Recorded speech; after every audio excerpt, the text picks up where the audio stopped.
Bienvenidos a Reflexionaba, otro episodio donde las respuestas que buscabas llegan cuando más las necesitabas. Hoy me acompaña un invitado muy especial, amigo mío, el compañero Michael García, graduado en medicina con un postmáster en psiquiatría. El objetivo de este episodio es tratar el ABA y las dudas que atacan a todos los padres de niños neurodivergentes desde todas las perspectivas y en este caso, en este episodio, desde la perspectiva de la psiquiatría. Bienvenido, Michael. Gracias. Michael, cuéntanos un poco acerca de tu background para que el público que nos está viendo te conozca y sepa más o menos dónde estudiaste, a qué te dedicas, qué haces actualmente. Okay. Michael García es graduado de medicina en Cuba, o sea, me gradué en el año 2012. Posteriormente me fui a Venezuela, o sea, trabajé un año y medio y al llegar aquí hice el Advanced Practice Registered Nurse y actualmente, o sea, tengo el título de postmáster en psiquiatría. Actualmente, o sea, es lo que básicamente me estoy dedicando, o sea, y algunas cosas también que hacemos para las redes sociales. Ok, sí, Michael también tiene aquí abajo en la descripción del video, vamos a estar dejando las redes de Michael, que él también hace bastantes videos acerca de, bueno, de todos los temas bastante polémicos y que son de intereses de muchos desde el punto de vista médico y desde el punto de vista también psiquiátrico. Entonces, sin más, Michael, vamos a empezar con algunas de las preguntas. Aclaro que estas preguntas me las han hecho muchas de las madres que tienen niños autistas, neurodivergentes, retrasos mentales, developmental delay. Y bueno, estas son las dudas que más las han atacado, por decirlo de alguna manera. Entonces, Michael, dice la primera pregunta, ¿cómo define la psiquiatría el autismo y cuáles son las principales características de esto? El autismo, según el DSM-5, en su edición número 5, que es el Manual de Diagnóstico Estadístico de Enfermedades o Trastornos Psiquiátricos, lo define como un trastorno del neurodesarrollo. Está caracterizado por conductas repetitivas y restringidas y actualmente, o sea, hay muchas preguntas que nos hacen si el autismo es una enfermedad. Realmente no es una enfermedad. Actualmente, según el Manual de Diagnóstico Estadístico de las Enfermedades o Trastornos Psiquiátricos, está clasificado como un trastorno del espectro autista. ¿Cómo se define el HDSD desde la perspectiva psiquiátrica? Okay. El trastorno por déficit de atención y hiperactividad es definido por la psiquiatría como un trastorno donde está caracterizado la desatención, la impulsividad y la hiperactividad. O sea, todas estas características están presentes en el HDHD, por decirlas en inglés, o trastorno por déficit de atención y hiperactividad. Según el Manual Estadístico de Diagnóstico de los Trastornos Mentales, el HDHD se clasifica en 3 grupos. El primer grupo es el desatendido, el segundo grupo el hiperactivo y el tercer grupo es el combinado. Puede haber una relación entre la desatención con la hiperactividad. Con la hiperactividad. ¿Cómo los padres identifican o pueden identificar en los niños las primeras señales de autismo? Okay. Los padres, y yo diría también que la escuela también juega un papel fundamental. Casi siempre, o sea, los primeros síntomas se descubren en la escuela o los padres.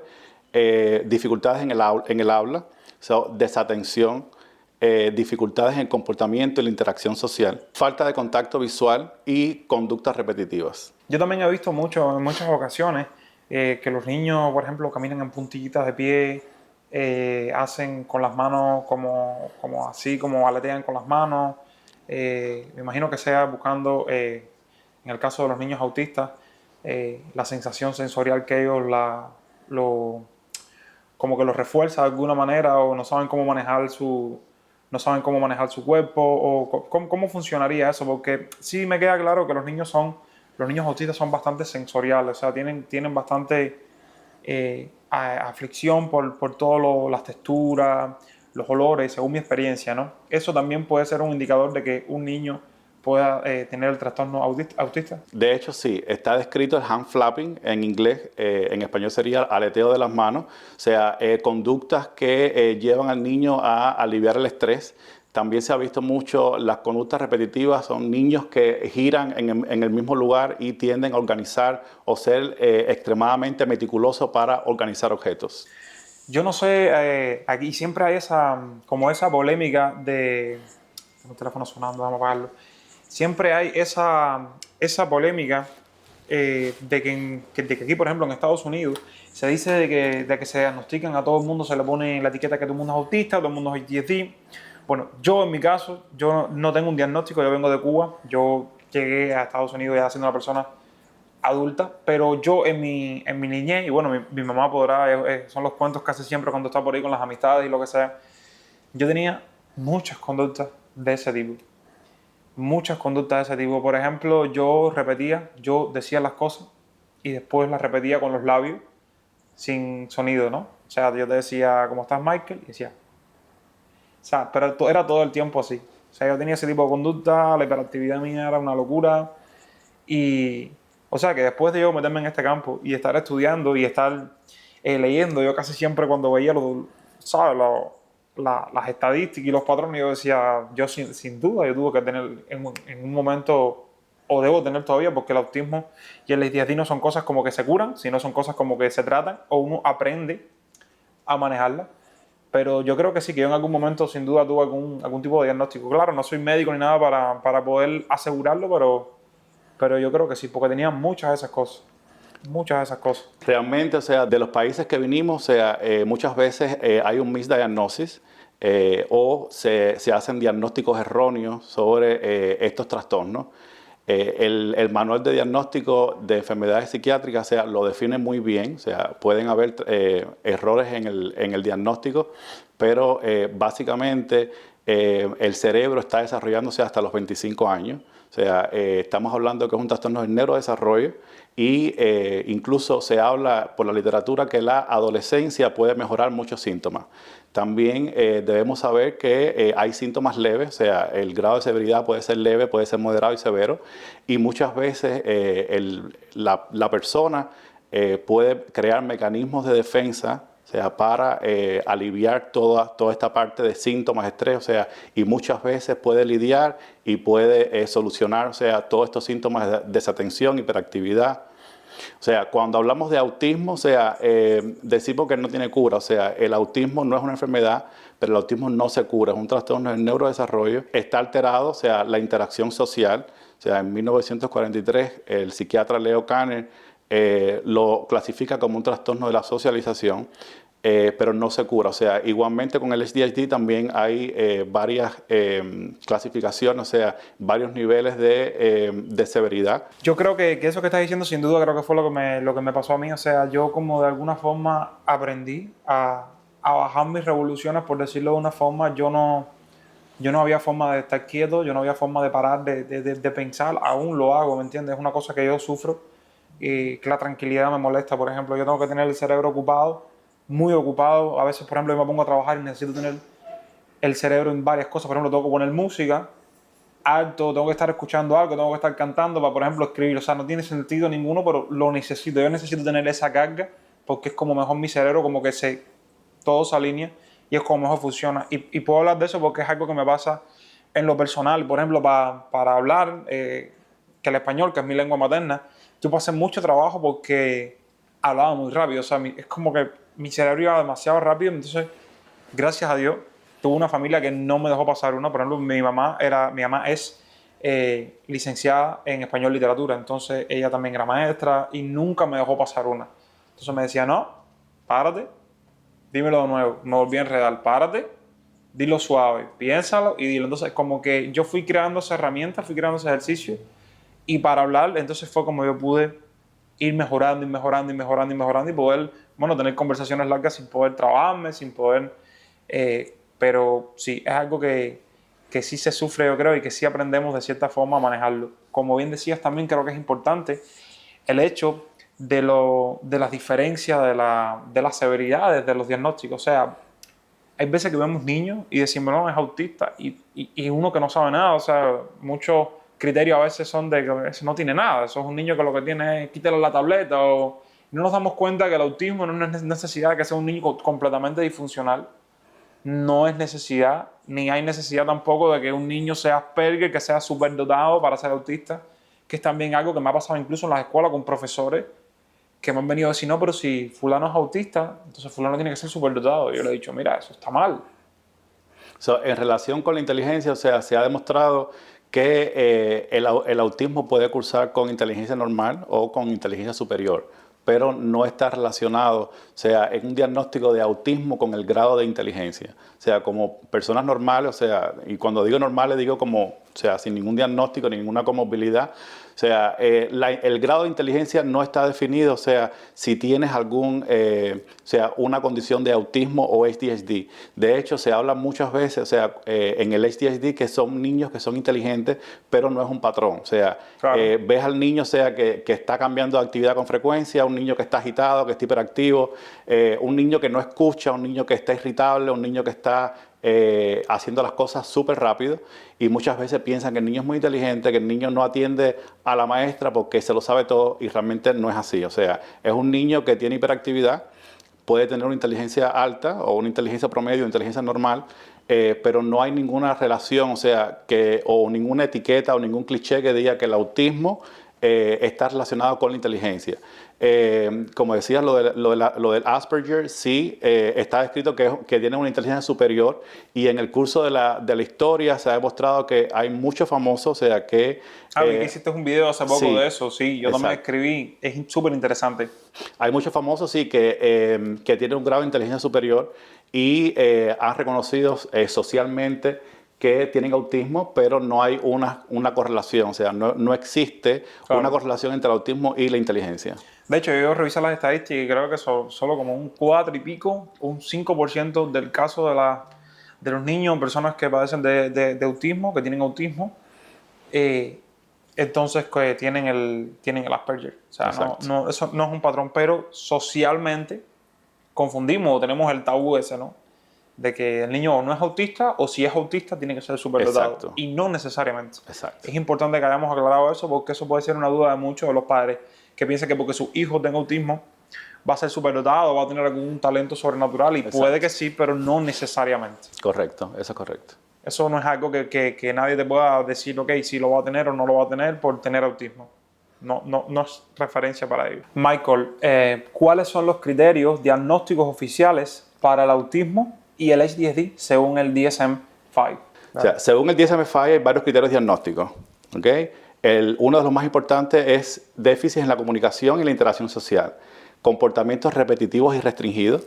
También hablamos que los síntomas aparecen desde la infancia, y aquí es importante destacar que a partir del año se pueden empezar a ver los primeros síntomas y signos, pero el diagnóstico definitivo se realiza de los 3 a 5 años. O sea, desde el año 1 ya tú puedes establecer un diagnóstico de la posibilidad del padecimiento del autismo, ¿verdad? Exacto. Cuando empiezas a ver, o sea, el desarrollo del lenguaje, los movimientos, o sea, ya los padres empiezan a notar primeros cambios en el comportamiento. También dentro de los criterios diagnósticos está el deterioro de la vida diaria, o sea, el deterioro en la vida diaria, y importante, o sea, para todo diagnóstico, según el DSM-5, se habla de que no se puede explicar o no se explica por una discapacidad intelectual. O sea, estamos hablando de que son niños que pueden tener una discapacidad intelectual, y si tiene, o sea, un criterio para decir, o varios criterios para decir que el niño es autista, o sea, no se puede explicar, o sea, el autismo por la discapacidad intelectual. O sea, no hay una relación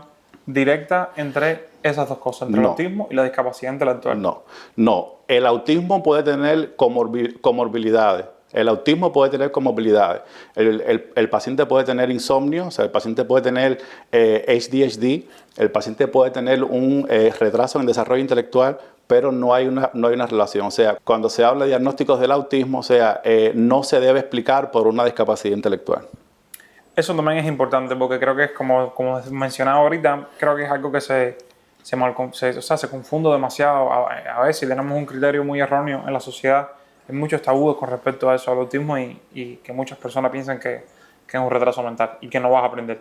Y aunque parezca que no, cuando tú tienes algo de experiencia trabajando con ese tipo de, como lo he tenido yo, por suerte, trabajando directamente con ellos, te das cuenta que el proceso de aprendizaje es completamente diferente, pero que sí pueden aprender. Sí pueden aprender en caso de que no tenga, por supuesto, una discapacidad, un retraso en el aprendizaje. Exacto. Pero si no tiene un retraso en el aprendizaje, los métodos de enseñanza tal vez no sean los tradicionales, tal vez hagan falta métodos de enseñanza más selectivos, más específicos, pero sí aprenden y pueden aprender, incluso pueden ser bastante buenos también, desde mi experiencia.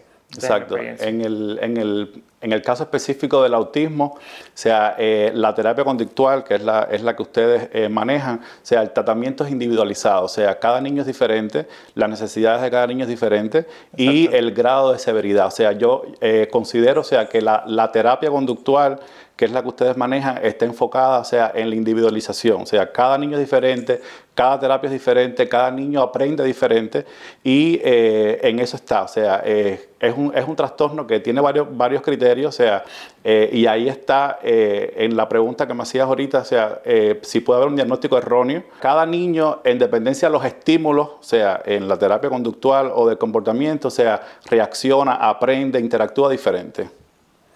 Exacto. A su propia manera y a su propio ritmo.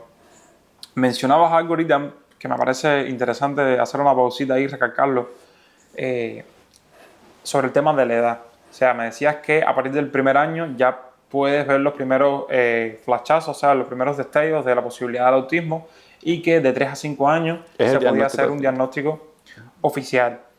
¿Qué le puedes decir a todos los padres que están teniendo ese tipo de situaciones, de que están viendo comportamientos en sus niños eh, como raros para ellos, como que no entienden qué pasa, como que... Porque es que se pueden ver ya desde el año, tú empiezas a ver algunas de estas cosas que mencionábamos ahorita. Exacto. So, es importante, o sea, para los padres que busquen ayuda profesional, o sea, hablar sobre el tema no deja de ser importante. O sea, muchos padres tienen el miedo por la estigmatización, o sea, que genera esto, o sea, que el niño puede tener algún tipo de retraso mental. Muchos padres lo dejan pasar. Es importante que hablen con su pediatra, es importante que hablen con el neurólogo, es importante que hablen con su médico primario, o sea, lo que están encontrando, o sea, los primeros hallazgos, o sea, pueden aparecer a partir de los 12 meses o del año, pero que no tengan miedo, o sea, el diagnóstico de autismo, o sea, se puede hacer tempranamente, o sea, actualmente no existe ninguna prueba que diagnostique el autismo antes, o sea, el diagnóstico definitivo ya se hace a los 3 o 5 años y en muchos casos puede haber un diagnóstico tardío. O sea, muchas veces, y me he encontrado en muchos casos que la persona ya es adulta, o sea, tiene algunos rasgos y por X o por Y se deciden verse con el psiquiatra o con un psicólogo y le diagnostican un autismo. No tengan miedo, o sea, vayan con el pediatra, hablen del tema, o sea, hablar es importante, reconocer es importante y una terapia a tiempo siempre es la solución.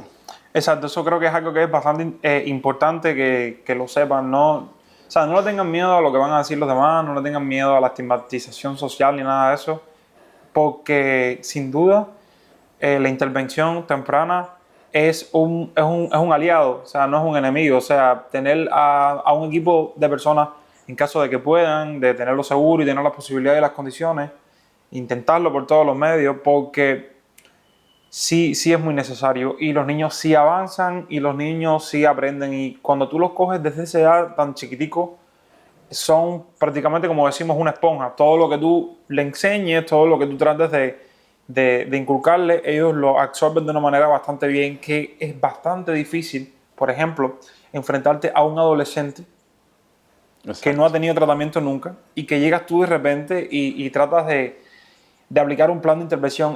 Es bastante desafiante. Hablo desde la perspectiva de los técnicos de conducta, hablo de la perspectiva de los analistas, me imagino que de los doctores también sea también un reto, porque ya entras en otra etapa de adolescencia, rebeldía, y a eso ligado las conductas de hiperactividad, oppositional, desafío, todas esas cosas, es bastante complicado. Entonces, desde temprano, yo en lo personal, y me imagino que tú creas lo mismo, es fundamental. Aquí abajo estaré dejando en la descripción del video un formulario para en caso de que seas un padre que no tiene ni idea de las cosas que tiene que hacer, que necesita ayuda y necesita guía. Déjame toda la información ahí. Estaremos contactando de alguna forma y bueno, tratando de orientarte. Da igual si eres de Miami, da igual si eres de donde quiera que sea. No te prometemos que te podemos, ¿sabes?, conectar con médicos ni nada de eso, pero por lo menos la ABC de los pasos que debes hacer para, para comenzar el proceso de por lo menos lo que es el diagnóstico y después el proceso de lo que puede ser una terapia o lo que lleva el niño en cada caso, que puede llegar a ser medicación. Estaremos hablando de eso ahorita, que me parece también bastante interesante. O sea, yo siempre digo que reconocer el problema es la primera parte para la solución. O sea, reconocer es fundamental y buscar ayuda profesional. Son temas muy clave. Claro, sin duda. Tenía otra pregunta por aquí, creo que de cierta manera ahorita la tocamos un poco por arriba. ¿Cuál es la diferencia entre el retraso mental y el autismo? En el retraso mental, básicamente lo que sucede es que hay un coeficiente intelectual bajo y el autismo es diferente. O sea, el autismo afecta la comunicación, la interacción social y el comportamiento. O sea, algunos pacientes con autismo pueden tener un coeficiente intelectual. Algunos pacientes con autismo pueden tener un coeficiente intelectual normal, sea promedio o alto, pero no existe o no hay una estrecha relación entre deficiencia intelectual o falta de inteligencia, como se dice, con el autismo. No existe. Es bueno tener eso claro. ¿Cuáles son las causas conocidas del autismo y el HDSD? ¿Se debe a factores genéticos o ambientales? Ok, hay una estrecha relación con la genética, pero la causa del autismo y el SDT es multifactorial. O sea, se hablan de factores genéticos, o sea, hay mutaciones, está estudiado que hay mutaciones y predisposición hereditaria a padecerlo, y factores ambientales, o sea, exposición prenatal a toxinas, infecciones, hablamos también de complicaciones durante el embarazo, causas neurobiológicas, o sea, ahí están las alteraciones en la conectividad y desarrollo del cerebro, o sea, hablamos de que en el normal desarrollo o funcionamiento del cerebro hay afectaciones y esto puede ser una de las causas. No hay una prueba definitiva, o sea, no hay una causa única, o sea, por eso es que se dice multifactorial. No existe ningún diagnóstico durante el embarazo para hacer un diagnóstico, pero cuando hablamos de las causas, o sea, tenemos que enfocarnos en múltiples factores. Y pregunta, que también se habla mucho y he escuchado a muchas personas que lo dicen sobre el autismo inducido. O sea, ¿es cierto que tú puedes inducirle a un niño autismo porque le das una tableta, porque juega mucho tiempo con el teléfono?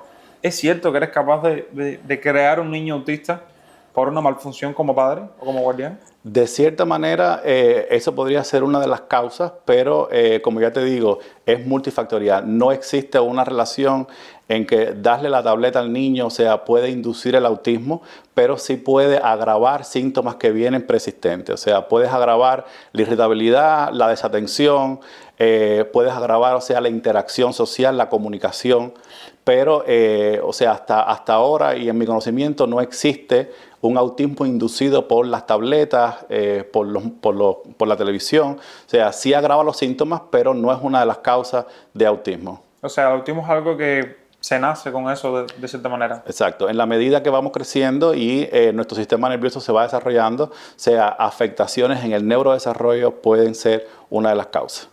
Perfecto. Muchas de las personas, creo que también es un tabú social, piensan que ir al psiquiatra es estar loco, o sea, es tener algún problema mal, estar mal de la cabeza, es solo para locos el tema de ir al psiquiatra. Desde tu perspectiva como psiquiatra, o sea, trabajando en este ámbito, ¿te ha pasado lidiar con ese estigma, cómo llegan los pacientes cuando llegan a tratar ese tema? ¿Llegan tan predispuestos? ¿Es un reto para ustedes? ¿O es algo que se conoce así verdaderamente? Sí, básicamente, o sea, cuando ya el paciente va a la consulta de psiquiatría o va referido por el médico primario o el paciente reconoce que tiene un problema. O sea, por eso siempre insisto en el reconocimiento del problema. Hay una estigmatización social y muchos pacientes piensan que ir al psiquiatra es por estar loco. O sea, y hay muchas comorbilidades o muchas enfermedades, por ejemplo, el insomnio, ansiedad, que son causas frecuentes de visita al psiquiatra. O sea, el paciente le da miedo al psiquiatra, número uno, porque piensa que ir al psiquiatra es estar loco. O sea, valga la redundancia. Muchas personas tienen desinformación, falta de educación sobre la salud mental, y la salud mental es fundamental. La otra causa puede ser causas religiosas y culturales. O sea, en muchas culturas se habla de que estar loco, tener algún problema mental, puede ser visto como una debilidad. En otras ocasiones, o sea, la representación en medios visuales, o sea, cuando vemos alguna película que esté relacionada con la psiquiatría, o sea, los pacientes piensan que estar, o sea, con un problema mental es estar amarrado, es estar... Una camisa fuerza. Exacto, estar aislado, y esto es completamente falso. O sea, el psiquiatra, o sea, puede abordar temas tan generales como un dolor de cabeza, pero no significa, o sea, que el paciente debe ir al psiquiatra solamente cuando está loco. En el historial de los tratamientos psiquiátricos, o sea, se ha visto muchas veces que el paciente también asocia el trastorno psiquiátrico con el electroshock. O sea, muchos pacientes dicen, no, yo no voy al psiquiatra porque me van a dar un electroshock, me van a dar corriente en la cabeza, y eso es una estigmatización social. O sea, realmente, o sea, buscar ayuda profesional en el tema de la salud mental es fundamental. Y creo que a tiempo también, como como todas las enfermedades, el hecho de hacerlo a tiempo es algo que puede definir. Exacto. Sí. Antes de continuar, Michael, con el siguiente tema, me parece fundamental. Hemos estado trabajando con un equipo haciendo un dramatizado que va a ser una serie de episodios que vamos a estar presentando aquí en el podcast. Reflexionaba que es la historia de Sofía, la madre de Lucas, quien se está enfrentando a situaciones que tal vez puedan ser las situaciones de aquellos que están escuchándonos y que están en casa. Vamos a escucharlo, vamos a escuchar la historia de Sofía y después, bueno, vamos a tratar todos estos temas basándonos en lo que está pasando Sofía, que como digo, repito, puede ser la situación de ustedes que están en casa y que tienen sus hijos. Escuchemos.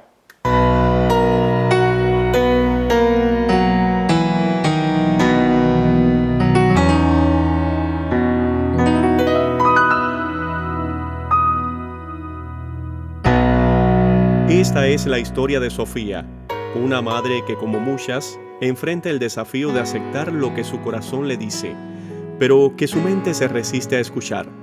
Su hijo Lucas, lleno de energía y particularidades, comienza a mostrar comportamientos que no puede ignorar, pero el miedo y los prejuicios amenazan con bloquear el camino hacia la ayuda que tanto necesita.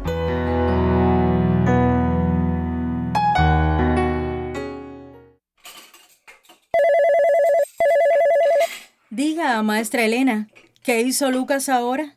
Hola, Sofía. Quiero hablarle sobre Lucas. Él es un niño encantador, pero, sabe, hemos notado algunos comportamientos que nos preocupan. ¿Comportamientos?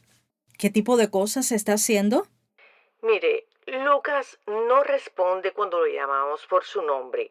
Evita jugar con otros niños y se concentra mucho en alinear sus juguetes.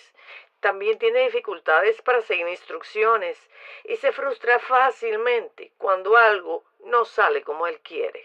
Ah, pero eso es normal. Él siempre ha sido bien metódico. Nada de qué preocuparse. Son cosas de niños. Entiendo, Sofía, pero creo que sería bueno consultar con un especialista.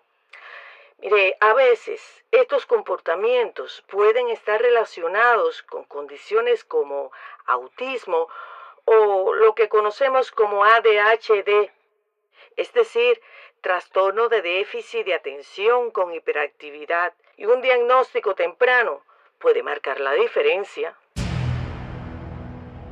¿Autismo? No, maestra. Usted está viendo cosas donde no hay. Mi hijo es normal. No le hace falta ningún especialista. Solo tiene su carácter, como yo. Sofía, sé que esto puede ser difícil de escuchar, pero verlo como un problema no es el enfoque. Es una oportunidad para entenderlo mejor y, sobre todo, apoyarlo. Gracias por su opinión, maestra. Yo lo manejo. Que pase un buen día.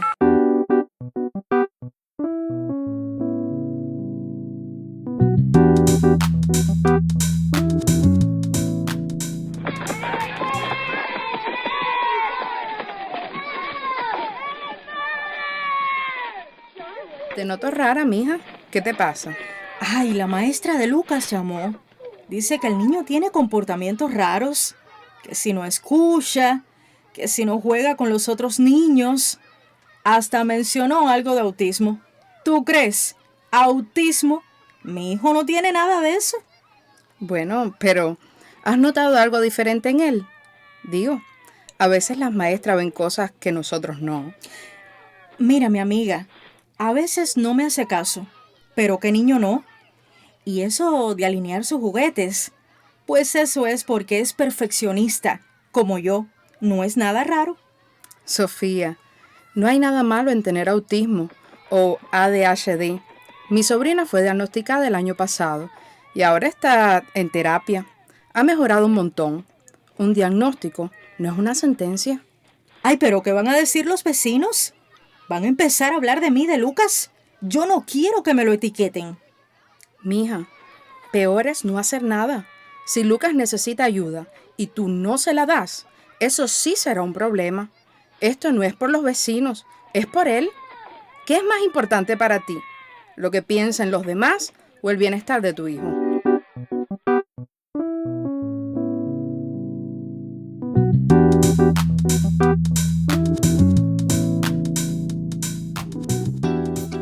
¿Por qué crees, Michael, que los padres normalmente o en su mayoría tienen tanto miedo de que a su hijo lo diagnostiquen con autismo o con HDSD? Sí, hay muchos factores que están implicados y básicamente lo que está documentado es el estigma social. O sea, el padre tiene temor a que su hijo sea discriminado o que sea socialmente no aceptado, que le hagan bullying en la escuela. O sea, muchas veces el papá piensa que hay un futuro incierto, o sea, que el futuro del niño va a estar limitado, o sea, en su educación, su desarrollo, en su vida independiente. En muchas ocasiones también hablamos también de un tema económico, o sea, se habla muchas veces que todo esto, o sea, genera, o sea, gastos económicos y el padre puede tener también mucha preocupación. La culpa al autorreproche, o sea, culpa al autorreproche nos referimos cuando el padre piensa, o sea, que ellos tienen la culpa, o sea, que ellos son los culpables de que el niño tenga este tipo de diagnóstico o que hicieron algo mal. Y otra de las causas fundamentales al miedo del diagnóstico es cambio de expectativa, o sea, adaptarse a una realidad diferente, a una vida diferente, a una interacción, o sea, con la escuela, los terapistas, los doctores. O sea. Sí, creo que exactamente por ahí más o menos va la cosa. Escuchamos en la historia, por ejemplo, la preocupación de Sofía ante la maestra que la llama y le dice que está viendo comportamientos diferentes de alguna forma en su hijo, y la primera reacción de ella es la negación. Exacto. Es la negación. Después, en el proceso de análisis, se da cuenta de que incluso llega a pensar ese tipo de cosas. Soy yo la que está fallando como madre. Está así por mi culpa. Eso también creo que es algo, y creo que esa es la necesidad, como siempre digo, de este espacio, de tener algo así donde la gente pueda venir a asociar dudas y pueda venir a tranquilizarse un poco y a darse cuenta que no están solos, de que es algo completamente normal, y hay que trabajar en eso, porque incluso a veces en las mismas escuelas están esos malos estándares sociales que ponen a los niños, que propician todo tipo de cosas, desde el bullying hasta todo, y cómo también piensan que van a decir los vecinos. Me imagino cuando vean al niño con un RBT o con alguien que lo está acompañando para no sé si es que se le diagnostica speech o si se le diagnostica lo otro. Entonces, esa historia yo creo que también puede ser la historia de muchos padres. Y bueno, creo que machea realmente con todo lo que tú dijiste, que es la información que tenemos de lo que está definido, ¿no? De lo que está definido en el manual de por qué los padres tienen tanto miedo de enfrentarse a ese diagnóstico. Exacto. Básicamente lo que sucede en el video es completamente normal. O sea, la maestra llama a la mamá, o sea, le dice que el niño está encontrando dificultades, o sea, en tareas cotidianas. Es completamente normal que la madre tenga una negación. O sea, inicialmente, o sea, ante algo que no sea placentero, el ser humano siempre va a negar. Después viene la parte, o sea, de que ella habla consigo misma, o sea, habla con su yo interior y empieza a procesar, como tú decías, toda la información. Es importante que los padres sepan que siempre en la escuela, o sea, el maestro es fundamental. Es importante que los padres sepan que en la escuela es el proceso fundamental donde los niños interactúan, se relacionan y casi siempre, o sea, los diagnósticos o los síntomas son encontrados, o sea, en la escuela. Es válido, muy válido que ella comparta toda esta información con su amiga. O sea, hablar del problema siempre nos libera, o sea, nos genera cuestionamiento, buscar ayuda, otro criterio. Muchas veces nos cuestionamos o nos preguntamos, o sea, si tenemos la razón y buscamos la validación. O sea, lo que está haciendo ella es completamente normal. O sea, primeramente niega todo, después analiza con su yo interior y después busca aceptación o busca un segundo criterio que sería, en este caso, el apoyo, o sea, de su amiga. Exacto. Entonces, quédense hasta el final del episodio para que puedan ver el desenlace de esta historia. Y bueno, acompáñenos en los próximos capítulos también, que estaremos viendo cómo es el proceso cuando ella ya se enfrenta a ir al médico, si es que decide ir al médico, y ver el diagnóstico y el inicio de ese nuevo camino lleno de dificultades, de retos, para algo que es totalmente desconocido para ella. Entonces, continuamos con más preguntas. Michael, ¿cuándo? Y aquí empiezan la polémica, y este tema es algo que me encanta porque es sobre el medicamento, sobre la medicación en niños con padecimientos de déficit de atención y hiperactividad, HDSD. Hay muchos padres que son pro medicación, otros que son contra medicación totalmente. Y bueno, empecemos por el principio. La primera pregunta sería, ¿cuándo es recomendable medicar a un niño con HDSD? Ok, hay varios criterios, pero fundamental es cuando los síntomas o el HDHD afecta significativamente la vida diaria. O sea, cuando afecta la actividad diaria es uno de los diagnósticos, o sea, de los criterios fuertes para la medicación. Según criterios clínicos establecidos, o sea, hay que confirmar, o sea, primero el diagnóstico de HDHD. O sea, el primero sería diagnóstico confirmado. El segundo, los síntomas que no sean leves, o sea, síntomas moderados a severos. Casi siempre el individuo o el paciente es candidato para medicación. Las intervenciones no farmacológicas no son suficientes. Y aquí hablamos en la parte de que la terapia, o sea, conductual, no está siendo efectiva. O sea, cuando la terapia conductual o la terapia del comportamiento no está siendo efectiva, los tratamientos no farmacológicos, o sea, no es una solución. Se habla de que el niño, o sea, o la persona, o sea, puede ser medicada. Y hay muchos medicamentos actualmente en el mercado, o sea, los padres tienen mucho temor, o sea, son estimulantes, pero no son medicamentos, y eso es válido aclararlo, no son medicamentos de por vida. Muchos niños resuelven, o sea, todos sus síntomas al final de la adolescencia. O sea, el metilfenidato, el Ritalin, o sea, son medicamentos que los padres no le quieren dar, pero son medicamentos que significativamente pueden ayudar al niño. Por supuesto, para dar un medicamento de estos que están mencionando, tienen que consultar con un especialista y que ellos sean los encargados de comprobar todo esto que estás diciendo. Y por supuesto, ver que es, como diría yo, último recurso, o que es algo que realmente va a ayudar más que a afectar a su vida cotidiana, me imagino, ¿verdad? Correcto. Sí, siempre la medicación, o sea, se basa en criterios. Nunca se debe medicar a un niño, o sea, si no es necesario, pero siempre se va a indicar, o sea, en casos moderados a severos.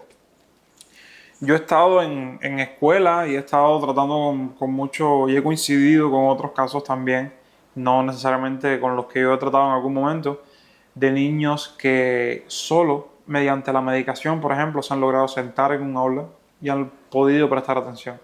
O sea, a veces no nos damos cuenta porque tal vez en la casa el niño se comporta de una forma, pero en la escuela o en su vida cotidiana los comportamientos de él son tan fuertes que no lo dejan comprometerse con ninguna actividad, ni de aprendizaje, ni de juego, ni de nada. Entonces, hay veces que sí, o sea, está el problema de que vamos a medicar a un niño, que le estamos dando droga, que le estamos dando medicación, que va a aparecer un zombie, que esto, que lo otro. Hay muchos criterios y creo que todos son válidos, pero ya te digo, yo que he estado y he visto situaciones, y no soy para nada neurólogo, no soy para nada psiquiatra, no soy para nada doctor, pero en mi experiencia sí he visto la transformación mediante la medicación en niños que de verdad no ha habido otro recurso, ni con terapistas, ni con varios terapistas, ni con varios profesores, ni con varios nada. O sea, no ha habido forma de que logren concentrarse en una actividad, logren sentarse, logren prestar atención. Y sin duda han aprendido y ya después se les ha ido retirando la medicación y ya se han quedado bien. O sea no es que han sido dependientes de la medicación y no han sido periodos largos tampoco. Sí conozco muchos casos que han resuelto bastante rápido. Claro, ese no es el caso de todo el mundo. Estoy hablando de una experiencia particular mía, pero increíble, increíble. El cambio fue de una cosa de que el niño no salía del piso a hacer tantrums o a hacer perretas y acabar con todo y no había forma de sentarlo, era parado todo el tiempo y dando brinco y gritando y acabando, como dice uno. Y luego de la medicación, o sea, cómo bajó las revoluciones, cómo logró sentarse, cómo logró seguir instrucciones. Y yo me quedé como que, wow. Yo al principio estaba un poco escéptico con el tema de la medicación, pero sin duda es algo que sí hay que valorar.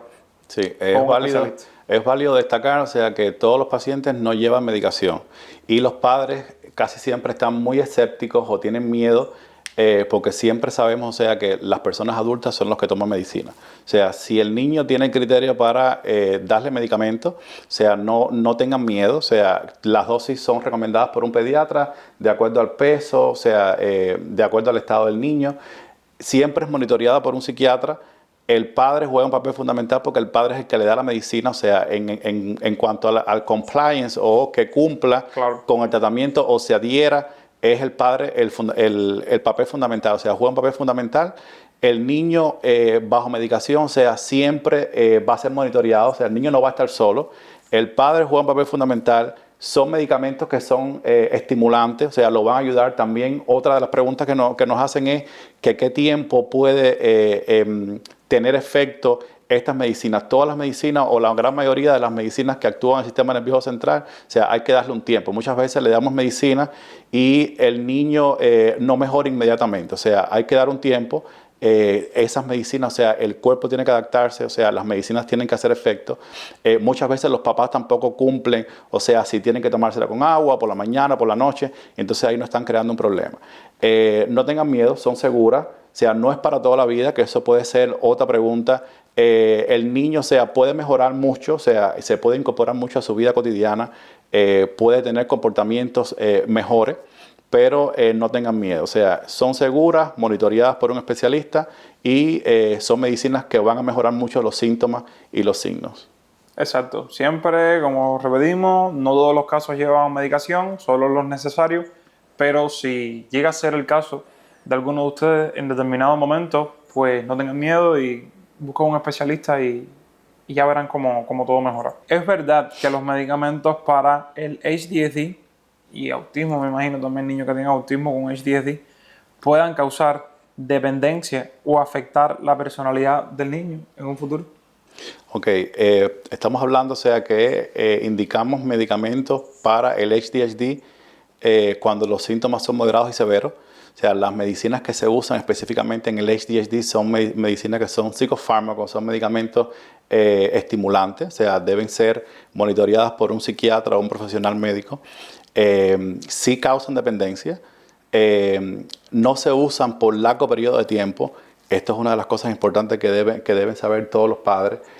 No se deben retirar bruscamente y deben, siempre que tengan algún efecto adverso o ustedes vean algo diferente, o sea, deben hablar con el doctor. Muchas veces el padre ve al niño apagado, incluso llevando meses con tratamiento, y quizás es la hora de cambiar a otra medicina, bajar la dosis o subirla. O sea, es importante decir esto, o sea, sí pueden causar dependencia, pero no son medicinas que se usan por muy largo periodo de tiempo. O sea, muchos niños mejoran y lo que se hace es ir retirando paulatinamente esta medicación. En cuanto al autismo, o sea, pueden existir algunas comorbilidades, o sea, autismo no se manda ninguna medicina, o sea, muchas veces el niño tiene hiperactividad, o sea, un diagnóstico asociado, el niño puede tener insomnio, el niño puede ser agresivo, pero ya son comorbilidades, o sea, no se indica o no hay una medicina de elección para el autismo, o se trata las comorbilidades, o sea, las enfermedades asociadas o los síntomas que pueden aparecer asociados. Y como te decía, o sea, todo tiene su criterio, no se manda medicina deliberadamente, o sea, se manda solo cuando es necesaria y bajo la supervisión de un doctor o un especialista. Muy bueno aclarar esto, porque si, o sea, es algo como decíamos ahorita, el riesgo-beneficio. Exacto.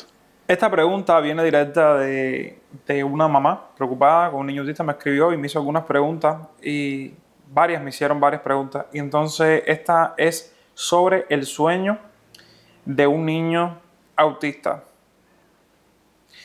Muchos niños con autismo tienen problemas de sueño. ¿Cuál es la relación entre el autismo y los trastornos del sueño? ¿Los medicamentos para dormir son seguros? Ok, en relación con el autismo y el trastorno del sueño, puede existir una relación. Estamos hablando de que, partiendo de que el autismo es un trastorno del neurodesarrollo y afecta, la comunicación, la interacción. Muchas veces, son niños que están agotados físicamente, o niños que están hiperactivos, o niños que están extremadamente agitados. Y también hay una relación química, con el sueño. Actualmente, autorizado está la melatonina. La melatonina es una hormona que es producida por la glándula pineal. Nosotros producimos normalmente en periodos de vigilia y sueño, periodos de claridad y oscuridad, producimos melatonina. En los niños es seguro administrar la melatonina bajo supervisión médica, pero no se usa por largos periodos de tiempo.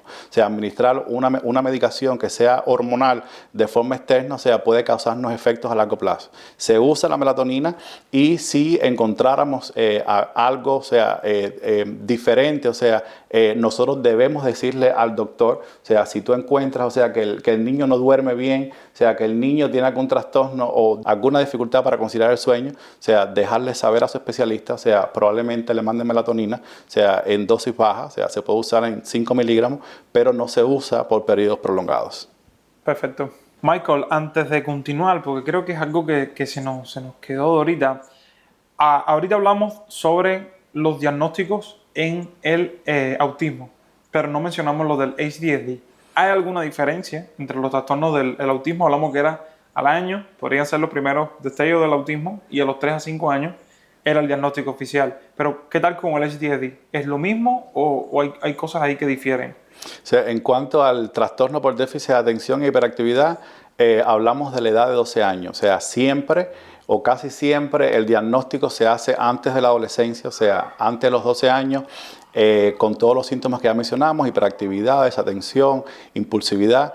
Y el niño, una vez que se diagnostique, casi siempre se debe diagnosticar estos síntomas en 2 o más entornos diferentes. Los síntomas persisten en el ambiente escolar, los síntomas persisten en la escuela, en el trabajo.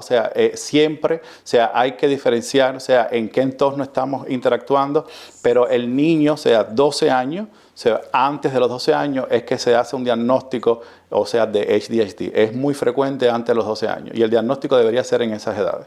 Antes de 12 años. ¿Y hay una edad límite para que sea la primera edad? Como, ¿qué tan joven se puede diagnosticar un niño con déficit de atención e hiperactividad? Ok, casi siempre se diagnostican antes de los 12 años, pero como ya te decía, igual que el autismo, los primeros síntomas aparecen ya cuando el niño empieza, con su interacción.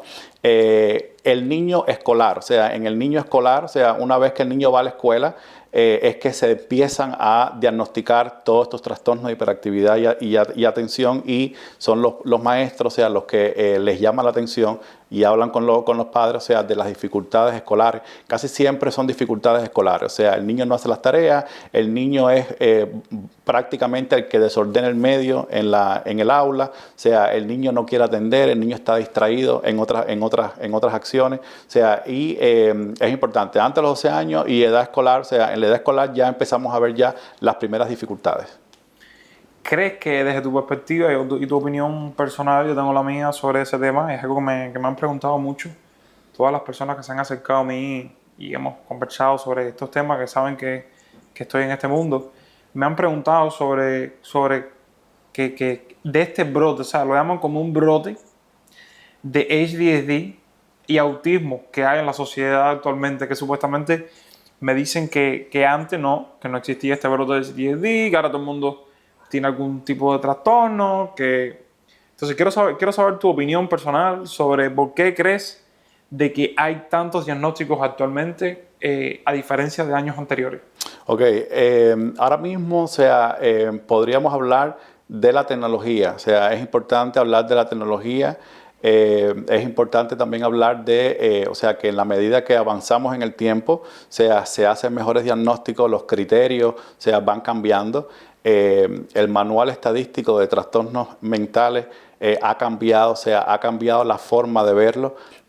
Muchas investigaciones, pero yo considero fundamentalmente, que más que el diagnóstico, es la atención temprana, o sea, las herramientas que tenemos, o sea, ustedes hace un tiempo nunca se escuchó sobre el ABA, nunca se escuchó sobre los analistas del comportamiento, y todo esto ha revolucionado, Claro. o sea, la vida cotidiana, ha revolucionado los diagnósticos, la forma de ver al niño, de ver a los problemas psiquiátricos, y también considero fundamentalmente, o sea, los padres tienen más conocimiento, las escuelas tienen más conocimiento, o sea, muchas veces veíamos al niño, como tú explicabas al principio, o sea, que tú estabas alterado siempre, desatendido, irritabilidad, tu mente iba a 3 millones por segundo, y nunca te hicieron un diagnóstico. O sea, quizás tu mamá tenía desconocimiento, tu maestra tenía desconocimiento, o sea, hoy en día, o sea, los medios, la tecnología, o sea,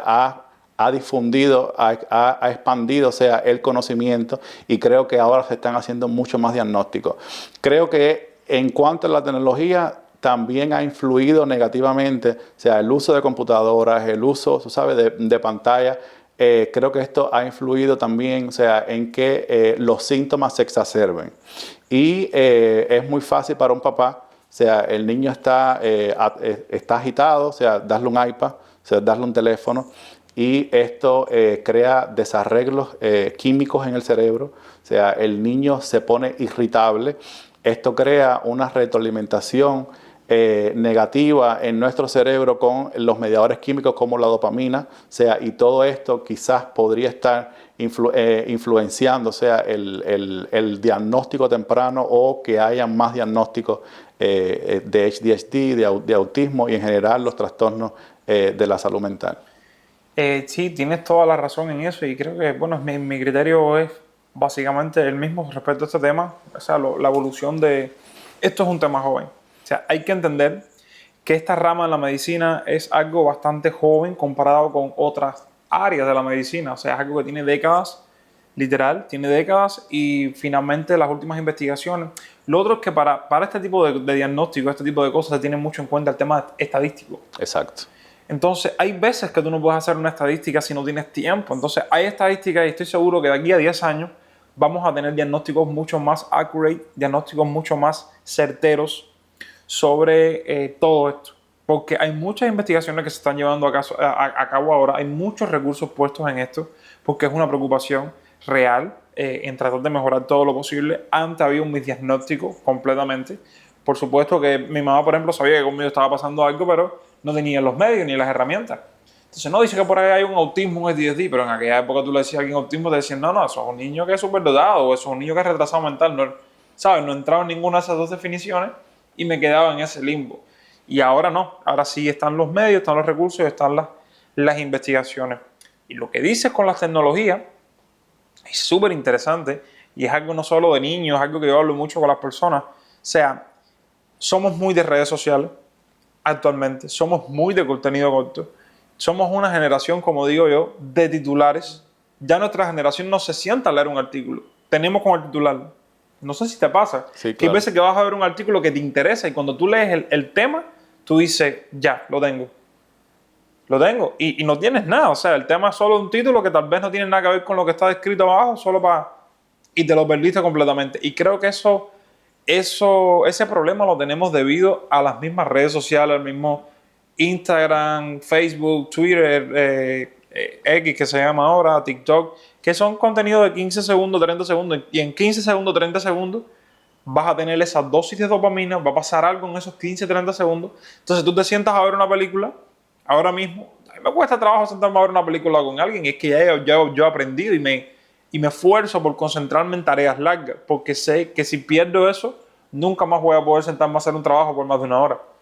Pero, por ejemplo, mi novia, no hay forma de que se sienta a ver una película conmigo, ya eso quedó descartado, ya a los 15 minutos ya el cerebro no le da más y necesita hacer otra actividad. Y es producto, no creo que sea por este ADHD. Mi hermana, igual, la misma situación, o sea, le cuesta mucho trabajo, y antes éramos noches enteras de películas, veíamos películas de 3, 4 horas sin pestañear un segundo, y hoy en día una película de hora y media te cuesta trabajo verla. Y creo que sí, que es producto total del modelo de redes sociales al que estamos adaptados, que estamos consumiendo. Y es algo que hay que tener cuidado, es algo que no se deben quedar solamente ahí, ¿sabes? Fuercen el cerebro, traten traten de hacer tareas largas, de usar la concentración, porque a largo plazo yo creo que eso puede tener, y bueno, ya lo veremos, porque como digo, somos la primera generación que está pasando por esto. Pero hay que ver cuando llegamos a los 60, a los 70, qué tal nos trata el Alzheimer. Exacto, yo tengo mi criterio muy personal en cuanto a la tecnología. O sea, nos hacemos dependientes de la tecnología para todo. O sea, hoy en día, y lo podemos ver, o sea, se te queda el teléfono en la casa cuando vas al trabajo y se te acabó el mundo. Un ataque de ansiedad. Exacto, el mundo se acaba. Te crees que te quitaron un pedazo del cuerpo, o sea, te quitaron el corazón, te quitaron las piernas. Un miembro, sí, literal. Exacto, y nos hacemos dependientes de la tecnología. Yo me acuerdo, en estos días le pregunté a mi mamá un número de teléfono y no se acordaba.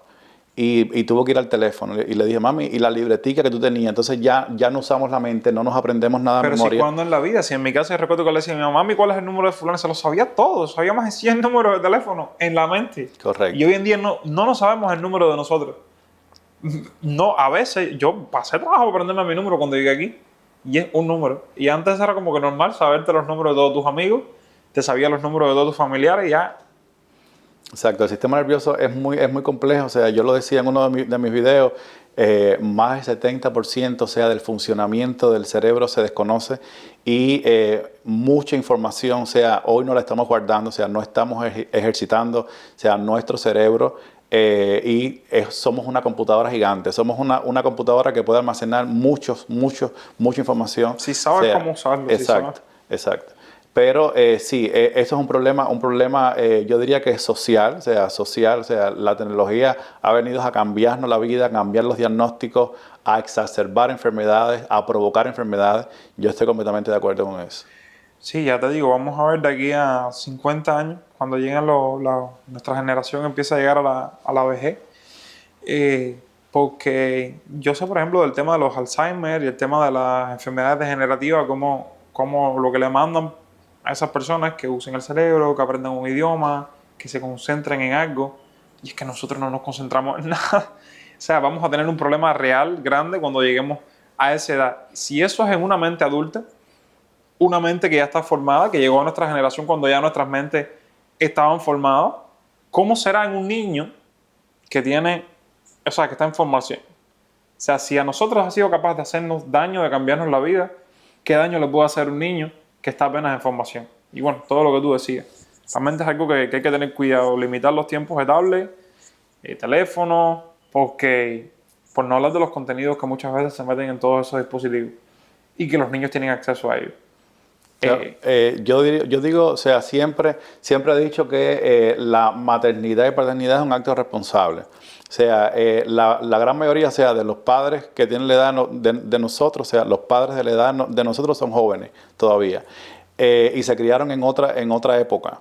O sea, hoy en día, o sea, nuestra generación está adaptada a la tecnología y es muy fácil, o sea, muy fácil calmar al niño que pensamos que estamos calmándolo con la tecnología y estamos provocando un daño. O sea, eso provoca insomnio, provoca más ansiedad, provoca irritabilidad y ese es el niño después con problemas académicos, el niño que tiene una conducta social inadecuada. O sea, estamos siguiendo también patrones, que eso es importante hablarlo, estamos siguiendo patrones totalmente inadecuados, o sea, se hacen tendencias en las redes, o sea, hacer cosas incorrectas, o sea, y eso lo está viendo el niño. O sea, estamos en una era que tenemos que tener cuidado, o sea, como padres tenemos que tener cuidado, o sea, cómo nosotros educamos a nuestros hijos. La tecnología no es una solución, o sea, la tecnología no es una solución rápida de calmarla, o sea, la tecnología tiene que estar consciente que es un problema. O sea, que ahora mismo no los están viendo, o sea, y de cierta manera están calmando al niño, pero eso puede tener consecuencias futuras para el niño. ¿Qué consejo le darías a los padres que están teniendo ese problema, que no saben cómo calmar al niño, que todo es a base de tablet, computador o televisor, o que no hayan cómo despegarlo del teléfono? O sea, ¿qué tiempos les recomendaría? ¿Qué herramientas?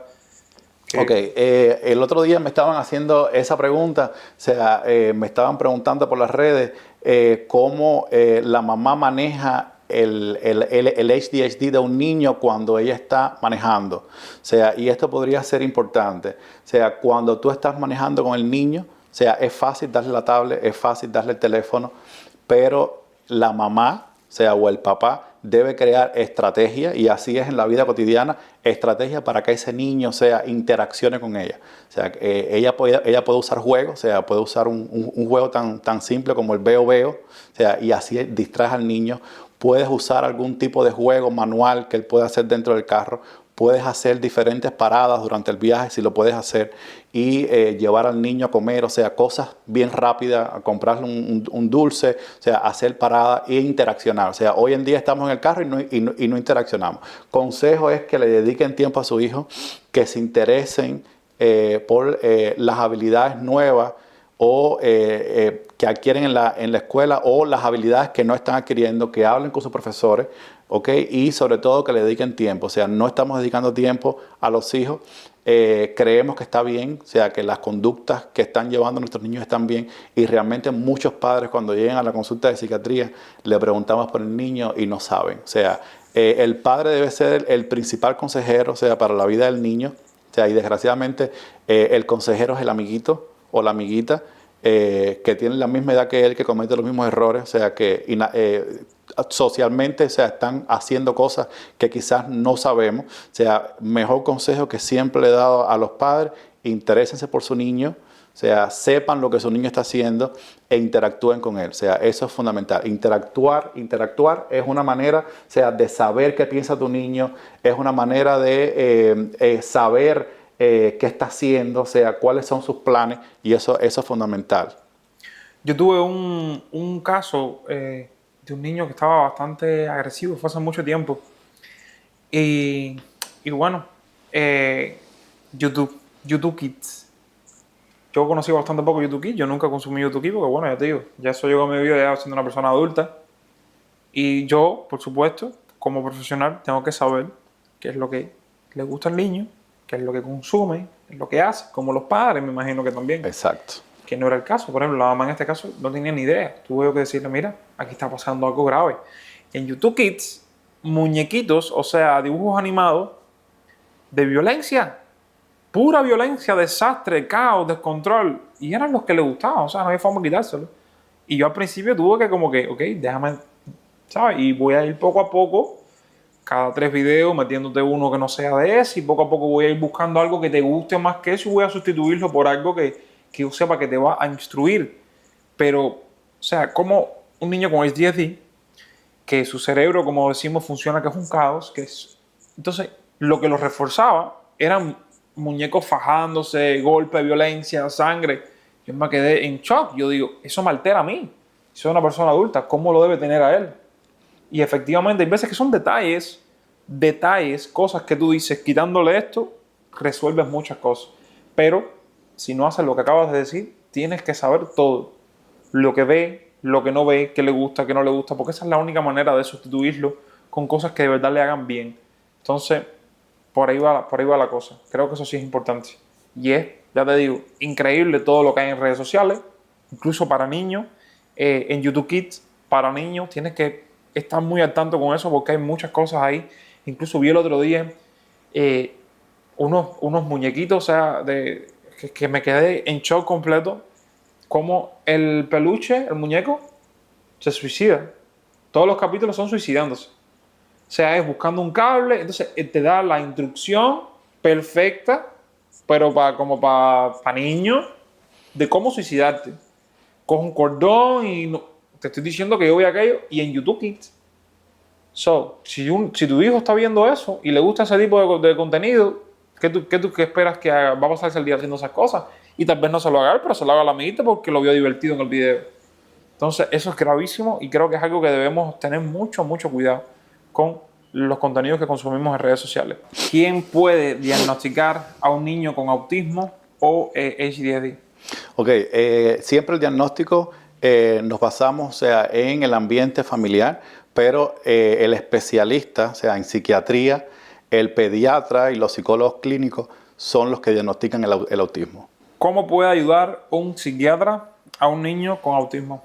Ok, el psiquiatra hace un diagnóstico, el psiquiatra hace un examen físico, el psiquiatra indica tratamiento que no siempre es un tratamiento farmacológico y el psiquiatra, o sea, si considera necesario, o sea, hace un referido a las interconsultas, que podría ser un psicólogo, podría ser la terapia conductual, que es la que ustedes hacen, podría ser terapia ocupacional, entre otras. ¿Hay una división real entre la psiquiatría y el ABA, Applied Behavior Analysis, o estos pueden complementarse?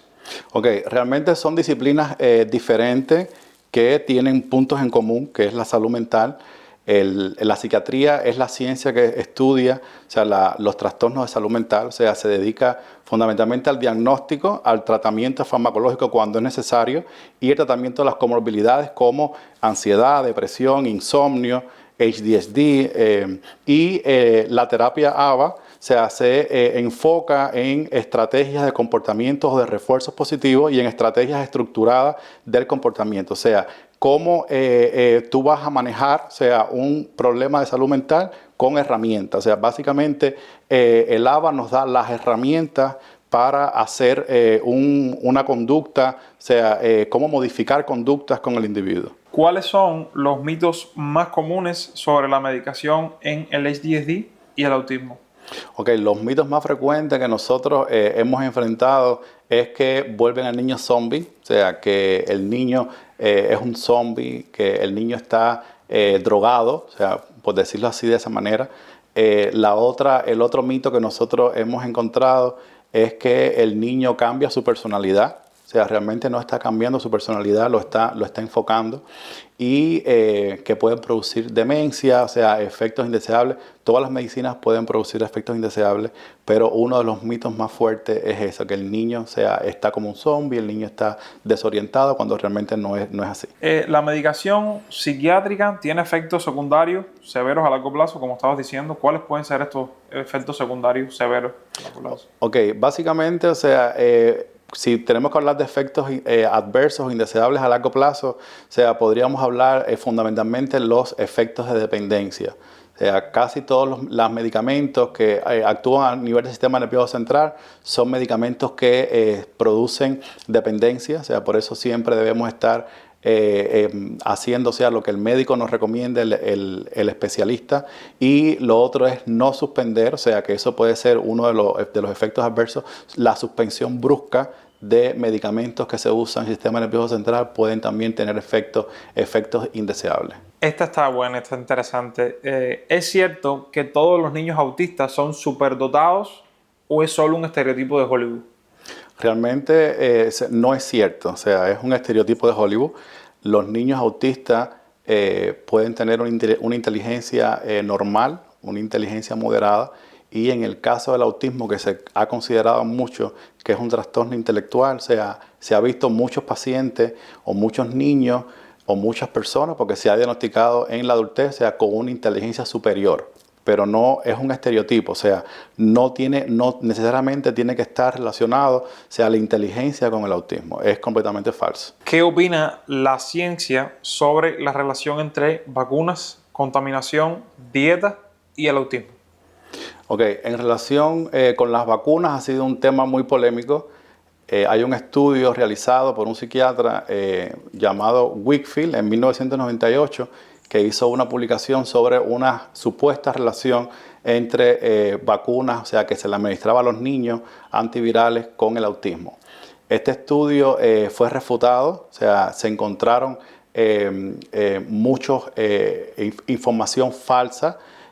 Fue desacreditado completamente, se ha estudiado en múltiples grupos de niños con autismo y no se ha encontrado una relación clara entre vacunación y autismo. En relación con la dieta, hablamos que es multifactorial, no existe tampoco una relación específica entre la dieta y el autismo, aunque si el niño tuviera alguna comorbilidad o algún efecto asociado o un síntoma asociado, por así decirlo, la dieta, o sea, es fundamental. Sobre todo en el HDSD, sí, o sea, el HDSD puede tener una relación no con el diagnóstico y no como que puede producir HDSD, pero sí está relacionado que muchos de los síntomas empeoran con dietas ultraprocesadas altas en carbohidratos. Entonces, la dieta es un factor que no por supuesto, induce ninguna de estas cosas, ni autismo ni ADHD, pero sí es algo creo que fundamental para tratarlo. O sea, porque puede detonar en conducta, puede detonar en conductas hiperactivas, sobre todo, por ejemplo, el azúcar, que es algo que los carbohidratos también. ¿Qué recomendarías? ¿Recomendarías a una persona que tenga un niño con este tipo de trastorno visitar, o sea, tiene necesidad de visitar a un dietista, una persona que lo ayude con la dieta de su hijo? ¿Esto le va a hacer algún cambio en su rutina? Exacto. El enfrentamiento o el approach del niño con alguna necesidad especial, por así decirlo, es multidisciplinario. O sea, la atención es multidisciplinaria. Sí, muchas veces se recomienda a un dietista en el caso, por ejemplo, de que una comorbilidad sea la obesidad. O sea, el niño muchas veces por esa ansiedad que tiene o esa hiperactividad, el niño ingiere muchos alimentos, o sea, y la mayoría son alimentos que altos en carbohidratos, altos en grasa, y pues sí, es recomendado que el niño sea visto por un dietista. Yo he conocido muchas madres que me han dejado saber de que después, por ejemplo, su niño con ADHD, autismo, que después que le hicieron un cambio en la dieta, o sea, cómo las conductas bajaron a un 50%. O sea, cómo el niño mejoró en todo, su perreta, su hiperactividad, todas las cosas, que desde su perspectiva, sin duda, la dieta es un factor fundamental. Y me imagino que por la obesidad también sea otro, no era el caso de ella, el caso de ella era más conductual, pero sí, la dieta le estaba haciendo fatal, lo que estaba consumiendo el niño lo estaba haciendo fatal. Hay un dicho que dice que somos lo que comemos. Correcto. En esencia. Y sí, creo que es fundamental también tener eso en cuenta y valorarlo. Tal vez sea algo que también el tema de los falsos diagnósticos, o conductas que te pueden llevar a pensar de que tu niño lo que tenga sea un ADHD y realmente lo que tiene es un trastorno alimenticio muy grande y tal vez algo de malcriadez también. Por eso creo que es importante, o sea, no siempre porque un niño tenga ciertas cosas va a tener ADHD o autismo. Creo que para eso están los especialistas, pero sí creo que se deben tratar, como decías tú, de una manera multidisciplinaria, todos estos ámbitos, ¿verdad? Correcto. Entonces, a modo de resumen de esto que estamos hablando de la dieta, ¿puede la dieta curar el autismo? No, la dieta no cura el autismo, o sea, mejora, o sea, los comportamientos, la hiperactividad, pero no, definitivamente no cura el autismo no tiene cura. Ok, y con respecto a este tema también, ¿cómo influye la alimentación en el desarrollo neurológico de ese niño que está creciendo? Alimentos ricos en omega 3, en magnesio y multivitaminas, o sea, puede influir positivamente en el desarrollo del sistema nervioso central. O sea, ¿recomiendas también que se le den a los niños ese tipo de...? Se recomienda que el niño tenga estilos de vida saludables y se recomienda también suplementos, o sea, a base de omega 3 y de magnesio. Así que ya saben, multivitamina y omega 3 y magnesio. Aquí tengo otra bastante buena que me hizo también la mamá de un niño autista. Hay evidencias de que ciertos colorantes artificiales pueden influir en el comportamiento de los niños con ADHD.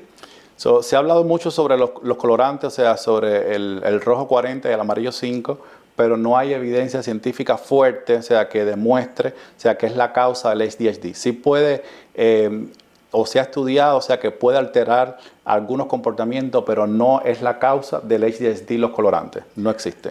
Pero sí nos recomendarías el uso de este tipo de colorantes, sobre todo para niños que tengan este tipo de diagnóstico, ¿verdad? Exacto. De hecho, no se recomiendan, pero si vamos a buscar las causas, no es una de las causas de ADHD. Michael, además del autismo y el ADHD, ¿qué otras neurodivergencias más comunes requieren tratamiento psiquiátrico y terapia conductual? Existen neurodivergencias que se puede aplicar la terapia conductual y del comportamiento, como el trastorno de oposición desafiante y trastorno global del desarrollo, donde hay afectaciones en múltiples áreas como el lenguaje y la motricidad. Bueno, Michael, gracias por acompañarnos a otro episodio aquí de Reflexionaba. Gracias a ustedes por estar con nosotros acá, si se quedaron hasta el final. Ahora estaremos poniendo el desenlace de este capítulo de la historia de Sofía, cómo se enfrenta a lo desconocido, qué decidirá, qué medidas tomará. Si te interesa, bueno, quédate hasta el final, que voy a estar dejando el final de este dramatizador. Recuerden siempre que abajo estaré dejando un formulario para aquellas personas que tengan problemas de algún tipo en la casa, que tengan un niño, que tengan dudas, que tengan inquietudes, que no tengan a quien acudir, que necesiten una guía. Sin duda, estamos más que encantados de ayudarlos. Déjenlo acá abajo, su caso específico, y estaremos tratando de, a medida que podamos, darle una guía. Da igual de donde sea. Déjenlo y trataremos de buscarle una guía. Da igual si son de aquí, si son de Tampa, o sea, donde sea, por lo menos estaremos dándole ese ABC de paso que deben seguir para poder conseguirle el tratamiento que necesitan a su hijo. Una vez más, Michael, muchas gracias por tenerte aquí. Espero que se repita más adelante. Estaré dejando también las redes sociales del compañero Michael por acá para que vayan a seguirlo, que habla de muchos temas interesantes que tienen que ver no solo con los niños, sino también con todos los temas psiquiátricos en personas adultas. Entonces, sin más, gracias por acompañarnos y nos vemos en el próximo episodio de Reflexionaba. Hasta la próxima. ¿Qué es más importante para ti? ¿Lo que piensan los demás o el bienestar de tu hijo?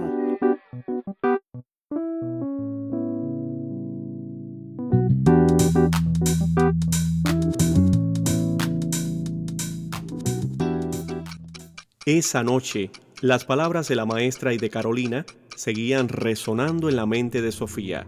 Su corazón estaba dividido entre el miedo y el amor. ¿Y si Carolina tiene razón? ¿Y si no estoy viendo lo que realmente necesita? Pero, ¿qué pasa si lo diagnosticamos y nunca más lo tratan igual? ¿Qué tal si soy yo la que está fallando como madre? Él merece una oportunidad. Tal vez estoy siendo egoísta, pensando en lo que dirán los demás. Si hay algo que puedo hacer por él, lo tengo que hacer ahora. Mañana pediré una cita. No importa lo que piensen los demás. Lucas merece lo mejor.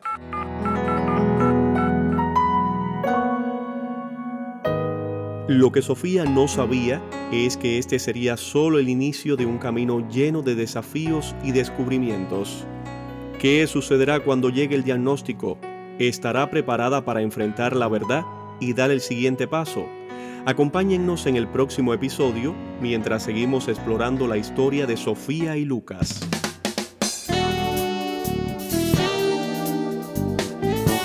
Aceptar la posibilidad de un diagnóstico no es fácil, pero es el primer paso hacia el bienestar de nuestros hijos.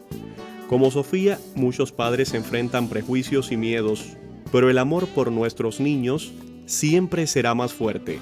Lo que Sofía no sabía es que este sería solo el inicio de un camino lleno de desafíos y descubrimientos. En el próximo episodio, exploraremos cómo Sofía enfrenta el diagnóstico de Lucas y da los primeros pasos hacia su nueva realidad. Hoy en Reflexionaba, recordamos que cada decisión cuenta y juntos podemos transformar vidas. Gracias por acompañarnos. Nos vemos en el próximo episodio.